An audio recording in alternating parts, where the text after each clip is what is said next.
बच्चों, आज हम माइक्रो इकोनॉमिक्स यूनिट 1 परिचय इसके 3 अंकों के जो हमारे प्रश्न शेष रह गए थे, आज हम पार्ट 2 में आज शेष प्रश्नों को आज हम हल करेंगे। हमारा पहला प्रश्न है, समाजवादी अर्थव्यवस्था की विशेषता लिखिए। पहला प्रश्न हमारा है समाजवादी अर्थव्यवस्था। समाजवादी अर्थव्यवस्था जहां पर मुख्य प्रभुत्व किसका होता है, कौन मालिक होता है, सरकार होती है। ऐसी अर्थव्यवस्था जो जहां पर सरकार इसका संचालन करे और समाज के हित में संचालन करे, उसे हम समाजवादी अर्थव्यवस्था कहते हैं। समाजवादी अर्थव्यवस्था की प्रमुख विशेषताएं कौन कौन सी है? सबसे पहला है हमारा उत्पादन संबंधी निर्णय सरकार द्वारा। केंद्रीकृत अर्थव्यवस्था में, क्योंकि हम समाजवादी अर्थव्यवस्था को ही केंद्रीकृत अर्थव्यवस्था भी कहते हैं। केंद्रीकृत अर्थव्यवस्था में उत्पादन संबंधी सभी निर्णय सरकार के द्वारा लिए जाते हैं, अर्थात समाजवादी अर्थव्यवस्था में आर्थिक स्वतंत्रता का अभाव होता है। यानी यहाँ आप कोई भी निर्णय, निजी निर्णय नहीं लेते, जो भी निर्णय लेती है वो कौन लेती है? सरकार लेती है। प्रतियोगिता का अभाव, समाजवादी अर्थव्यवस्था पर सरकार का नियंत्रण होने के कारण यहाँ प्रतियोगिता का अभाव पाया जाता है। यहाँ कोई कंपटीशन नहीं होता, क्योंकि यहाँ पे जो भी निर्णय लेता है वो सरकार लेती है। तीसरा हमारा है उत्पत्ति के साधन पर सरकार का स्वामित्व। समाजवादी अर्थव्यवस्था में उत्पादन के साधनों पर सरकार का स्वामित्व होता है। यह मालिक कौन होता है? सरकार होती है। अतः उत्पादन संपत्ति जैसे भूमि, पूंजी आदि का प्रयोग निजी लाभ के लिए ना किया जाकर सामाजिक उद्देश्य के लिए किया जाता है। यह मुख्य क्या होती है? यहाँ मुख्य समाज होता है। यह निजी लाभ को ध्यान नहीं रखा जाता, बल्कि किसका ध्यान रखा जाता है? समाज का। आर्थिक नियोजन, समाजवादी अर्थव्यवस्था की प्रमुख विशेषता आर्थिक नियोजन का पाया जाना है। अर्थव्यवस्था में उत्पादन संबंधी निर्णय सरकार के द्वारा लिए जाते हैं। तो इस प्रकार से मैंने 4 पॉइंट लिखे हैं। आप परीक्षा के लिए कोई भी 3 पॉइंट को अच्छे से आप याद कर सकते हैं। पूंजीवादी अर्थव्यवस्था की 3 विशेषताएं लिखिए। पूंजीवादी अर्थव्यवस्था वह अर्थव्यवस्था है जिसमें उत्पत्ति के साधनों पर निजी स्वामित्व होता है और इन साधनों को लाभ अर्जित करने की स्वतंत्रता होती है। पूंजीवादी अर्थव्यवस्था में मुख्य क्या होता है? पूंजी होती है और मुख्य उद्देश्य क्या होता है? लाभ कमाना। हमारी पहली विशेषता है निजी संपत्ति का अधिकार। पूंजीवादी अर्थव्यवस्था में प्रत्येक व्यक्ति को निजी संपत्ति प्राप्त करने, रखने और प्रयोग करने का पूर्ण अधिकार होता है। निजी संपत्ति को अपने उत्तराधिकारी को हस्तांतरित करने का अधिकार होता है। अपनी जो संपत्ति होती है ना, जैसे मैं अपनी संपत्ति को अपनी बेटी या बेटे के नाम में ट्रांसफर कर सकती हूँ। यानी पूंजीवादी में जो हमारा संपत्ति होती है हमारी निजी होती है और हम अपने बच्चों को, हम अपने उत्तराधिकारी को हस्तांतरित भी कर सकते हैं। जबकि समाजवाद में किसकी संपत्ति होती है? सरकार की होती है। आर्थिक स्वतंत्रता, बाजार अर्थव्यवस्था में आर्थिक स्वतंत्रता होती है। प्रत्येक व्यक्ति अपनी संपत्ति का प्रयोग करने और उद्योग का चयन करने की स्वतंत्रता होती है। पूंजीवादी में पूरी तरह से स्वतंत्र होते हैं। मैं चाहूं तो कपड़े की दुकान खोल सकती हूँ, मैं चाहूं तो पंखे बनाने की फैक्ट्री खोल सकती हूँ, मैं अपने फर्नीचर की दुकान खोल सकती हूँ। इस तरह से यहाँ पर मुझे पूंजीवादी में अर्थव्यवस्था में पूरी तरह से आर्थिक स्वतंत्रता होती है। निजी लाभ का उद्देश्य, पूंजीवादी अर्थव्यवस्था में निजी लाभ प्राप्त करना ही मुख्य उद्देश्य होता है।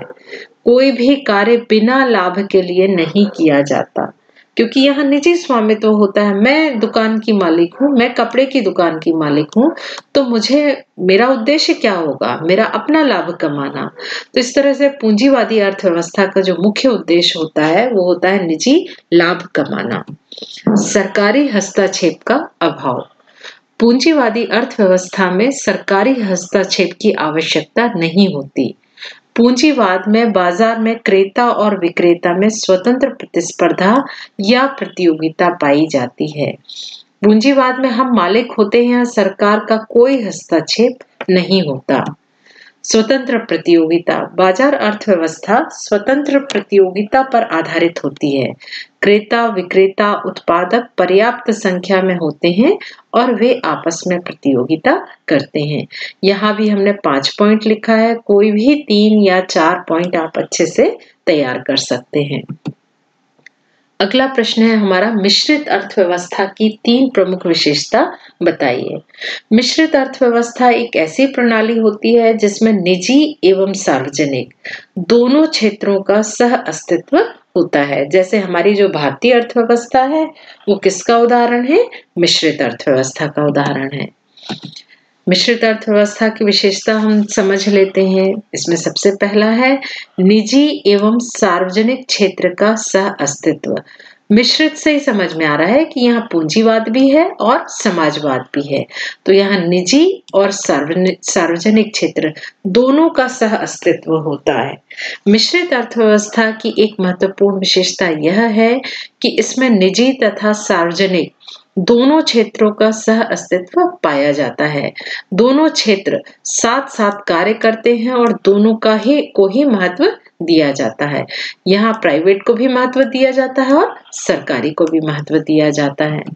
निजी संपत्ति एवं आर्थिक समानता, एक और व्यक्ति निजी संपत्ति रखने की स्वतंत्रता होती है, वहीं दूसरी ओर सरकार द्वारा आय एवं धन के वितरण की समानता बनाए रखने के लिए सरकार नीति निर्माण भी करती है। जैसे हमारे देश में, भारत में, हम प्राइवेट स्कूल भी खोल सकते हैं और सरकारी स्कूल भी होते हैं। निजी व्यक्ति कोई भी उच्च गुणवत्ता वाला स्कूल खोल सकता है। कोई भी चाहे तो अपने बच्चे का एडमिशन प्राइवेट स्कूल में भी करा सकता है और सरकारी स्कूल में भी करा सकता है। यानी ये लाभ कमाने के उद्देश्य से किया जाता है और ये आर्थिक समानता लाने के लिए सरकार सरकारी संस्थाएं चलाती हैं। नियंत्रित अर्थव्यवस्था, तीसरी विशेषता है हमारी नियंत्रित अर्थव्यवस्था। अर्थव्यवस्था में आय के समान वितरण को बनाए रखने के लिए प्रगतिशील करारोपण, सामाजिक सुरक्षा कार्यों पर खर्च एवं एकाधिकारी प्रवृत्तियों पर नियंत्रण आदि नीतियों को अपनाया जाता है। हमारे यहाँ नियंत्रित अर्थव्यवस्था के लिए जैसे प्रगतिशील करारोपण लगाया जाता है। हमारे यहाँ की जो कर प्रणाली है वो कैसी है? प्रगतिशील है। प्रगतिशील का मतलब क्या है? कम आय वाले से कम टैक्स लिया जाता है और जिनकी आय अधिक है, जिसकी इनकम अधिक है, उनसे अधिक मात्रा में कर लिया जाता है। इसको हम कहते हैं प्रगतिशील करारोपण। ऐसा करने से क्या फायदा होता है? ऐसा करने से ये फायदा होता है, गरीब व्यक्ति पर कर का बोझ अधिक नहीं आता और अमीर व्यक्ति जिसके पास पैसे अधिक हैं तो वो अधिक कर भी दे सकता है। चौथा है हमारा आर्थिक नियोजन। मिश्रित अर्थव्यवस्था की एक विशेषता यह भी है कि यहाँ आर्थिक नियोजन को अपनाया जाता है। महत्वपूर्ण आर्थिक निर्णय नियोजन के माध्यम से ही लिए जाते हैं। हमारे देश में भी जो योजना बनाई जाती थी वो किससे बनाई जाती थी? योजना आयोग से बनाई जाती थी। परंतु अब योजना आयोग की जगह में हमारे देश में क्या काम करता है? नीति आयोग काम करता है। कौन सा आयोग काम करता है? नीति आयोग। नीति आयोग के योजना के अनुसार ही हमारे देश की विकास की और विभिन्न योजनाओं की प्लानिंग की जाती है। तो इस तरह से मिश्रित अर्थव्यवस्था को भी आप सरलता से समझ सकते हैं। मैंने ये तीनों अर्थव्यवस्था को एक साथ यहाँ पे लिखा है जिससे कि आप और आसानी से पूरे पॉइंट को याद कर सकें। पूंजीवाद में निजी संपत्ति का अधिकार, स्वतंत्र प्रतियोगिता, निजी लाभ का उद्देश्य और सरकारी हस्तक्षेप का अभाव पाया जाता है। देखिए यहाँ मेरा तीनों एक साथ पॉइंट लिखने का ये तात्पर्य है, ये तीनों बहुत सरल हैं, बहुत ही सरल हैं। यदि आपने ये स्लाइड को अच्छे से याद कर लिया तो आप 5 प्रश्नों को एक साथ हल कर सकते हैं, 5 बल्कि और अधिक। पूंजीवादी अर्थव्यवस्था, समाजवादी में अंतर लिख सकते हैं, समाजवादी और मिश्रित अर्थव्यवस्था में अंतर लिख सकते हैं। तो इस तरह से आप ये स्लाइड से आप मुख्य पॉइंट को, मुख्य बिंदुओं को आप याद कर लीजिए। अगला प्रश्न है हमारा, केंद्रीकृत योजनाबद्ध अर्थव्यवस्था तथा बाजार अर्थव्यवस्था में अंतर बताइए। केंद्रीकृत योजनाबद्ध अर्थव्यवस्था, इसको हम समाजवादी अर्थव्यवस्था भी कहते हैं, और बाजार अर्थव्यवस्था, इसे ही हम पूंजीवादी अर्थव्यवस्था भी कहते हैं। देखिए, मैंने पिछले स्लाइड में ही कहा था कि आप ये पॉइंट को याद कर लेंगे तो आप बहुत सारे प्रश्नों को हल कर सकते हैं। तो परीक्षा में यदि आपसे ये प्रश्न पूछा जाता है, केंद्रीकृत योजनाबद्ध अर्थव्यवस्था तथा बाजार अर्थव्यवस्था में अंतर बताइए, तो आप किसके पॉइंट लिखेंगे? समाजवादी और पूंजीवादी अर्थव्यवस्था के। यह वह अर्थव्यवस्था है जहां आर्थिक क्रियाओं पर केंद्रीय अधिकारी या सरकार का संपूर्ण नियंत्रण होता है। यह वह अर्थव्यवस्था है जहां आर्थिक क्रियाओं पर बाजारी शक्तियों का नियंत्रण होता है। किसका नियंत्रण होता है? बाजार का, यानी निजी व्यक्ति का नियंत्रण। ये बाजार अर्थव्यवस्था का मतलब क्या था? पूंजीवादी। और केंद्रीकृत का मतलब क्या था? समाजवादी। आर्थिक निर्णय सामाजिक कल्याण को ध्यान में रखकर लिए जाते हैं। यहाँ मुख्य क्या होता है? समाज। और यहाँ आर्थिक निर्णय स्वयं के लाभ को अधिकतम करने के उद्देश्य से लिए जाते हैं। आर्थिक क्रियाएं सार्वजनिक क्षेत्र में सक्रिय होती हैं और आर्थिक क्रियाएं में निजी क्षेत्र सक्रिय होता है। यहाँ मुख्य क्या होता है? सार्वजनिक क्षेत्र। और समाजवाद में कौन मुख्य होता है? सार्वजनिक क्षेत्र। यहाँ उपभोक्ता प्रभुत्व होता है नहीं होता, और यहाँ उपभोक्ता प्रभुत्व होता है।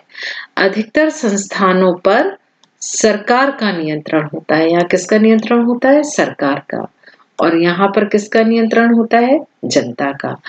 तो आप इसको भी याद कर सकते हैं, या समाजवादी अर्थव्यवस्था और पूंजीवादी अर्थव्यवस्था की विशेषता के आधार पर भी, अंतर के आधार पर ये प्रश्न को आप हल कर सकते हैं।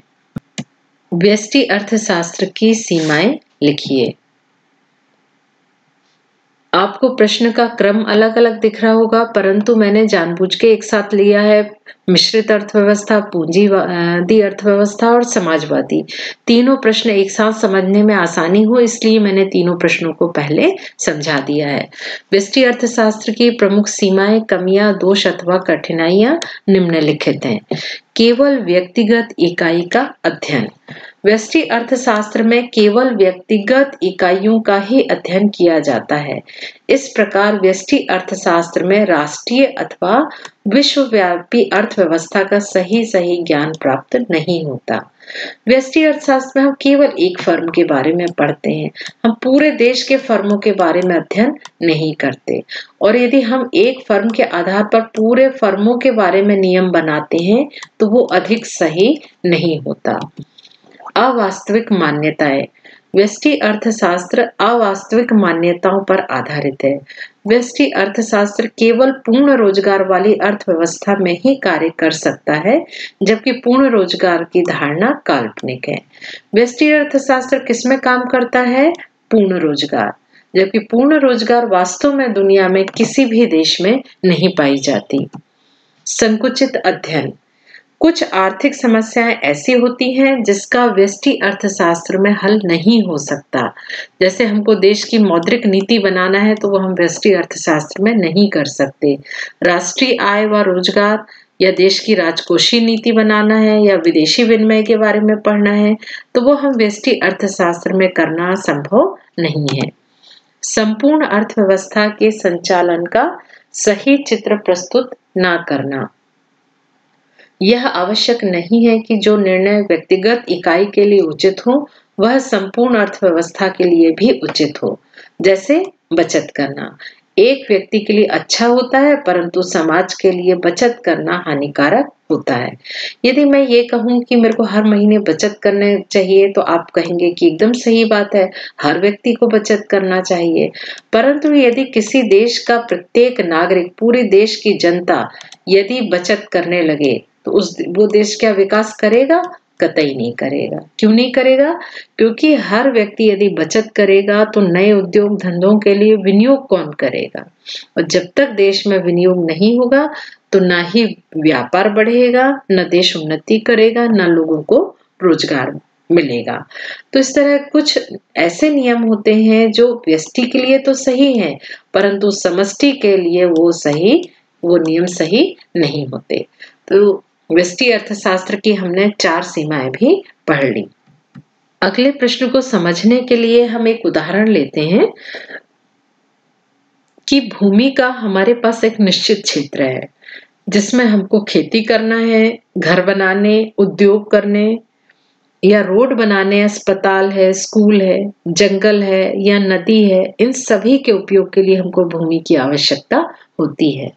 हम कितने भी अमीर हो जाएं, परंतु हमको भूमि का एक निश्चित क्षेत्र ही प्राप्त होगा। पृथ्वी में हम भूमि की मात्रा को नहीं बढ़ा सकते। अब हमको निर्णय लेना पड़ेगा कि हमारे पास साधन तो कम है या हमारे पास भूमि कम है और हमारे भूमि की जो उपयोगिता है वो बहुत अधिक है और आवश्यकता भी बहुत अधिक है। तो जो हमारा प्रश्न है, आर्थिक समस्या उत्पन्न होने के कारण बताइए। हमारा सबसे पहला कारण है असीमित आवश्यकताएं।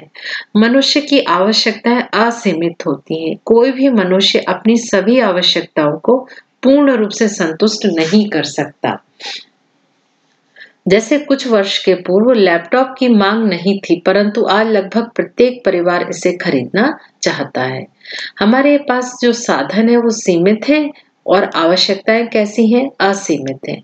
पहले हम एक कीपैड लैंडलाइन वाले फोन से काम चला लेते थे, फिर हमारे पास कीपैड फोन आ गया, फिर स्मार्टफोन आ गया और आज ऐसी आवश्यकता है समाज की या बच्चों की कि अब हर एक बच्चे को लगभग क्या चाहिए है? लैपटॉप चाहिए। तो आप देख रहे हैं कि मनुष्य की जो आवश्यकताएं हैं वो कैसी हैं? असीमित हैं, जिसके कारण से हमें हमारे देश में या दुनिया के हर देश में आर्थिक समस्या उत्पन्न होती है। अगला है संसाधनों का सीमित होना। अभी मैंने जो जमीन वाली बात कही थी कि जमीन कैसी है? सीमित है और उसका उपयोग कैसे है? असीमित है। मानवीय आवश्यकताओं को संतुष्ट करने वाली अधिकतर वस्तुओं तथा सेवाएं सीमित या दुर्लभ होती हैं। आवश्यकताओं की पूर्ति के साधन जैसे भूमि, पूंजी, श्रम इत्यादि की मांग की तुलना में सीमित हैं। इनकी मांग तो बहुत ज्यादा है, परंतु इनकी जो पूर्ति है वो सीमित मात्रा में है।